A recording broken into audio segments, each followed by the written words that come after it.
Ever nick yourself while cooking or gardening and wonder if it is just a minor scrape or something more serious?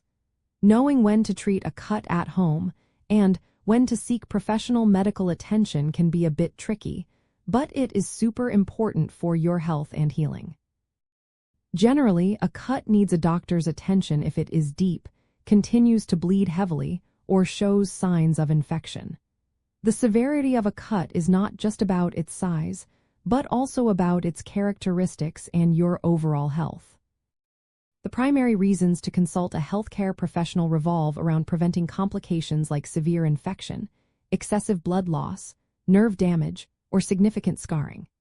A deep cut can expose underlying tissues like muscle, tendons, or even bone, which are very vulnerable to pathogens and requiring sterile closure. Cuts located over joints or those that limit movement can also be problematic, as they may need specialized treatment to ensure proper healing and function. Furthermore, if you cannot stop the bleeding with direct pressure after several minutes, or if the blood is spurting, indicating possible arterial involvement, immediate medical care is essential. Contamination is another big factor. Cuts from dirty objects, animal bites, or rust can introduce bacteria that lead to serious infections like tetanus. Speaking of tetanus, if your tetanus vaccination is not up to date, especially if it has been more than 5 years since your last booster and the wound is deep or dirty, you should definitely see a doctor. Also, certain health conditions, like diabetes or a weakened immune system, can impair your body's ability to heal and fight off infection, making even seemingly minor cuts more serious. Any cut accompanied by numbness, weakness, or inability to move a body part suggests possible nerve or tendon damage, requiring professional evaluation. So, how do you assess your cut at home? First, gently clean the wound with mild soap and water to get a clear look. Check the depth.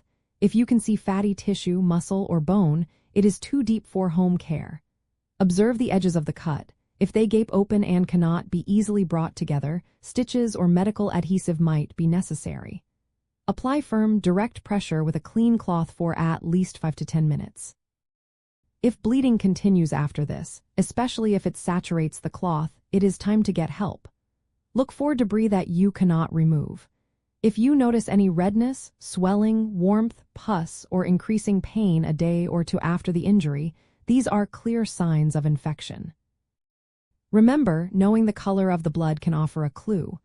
Bright red, spurting blood typically indicates an arterial bleed and needs urgent attention, while darker, oozing blood is usually venous and often manageable with pressure.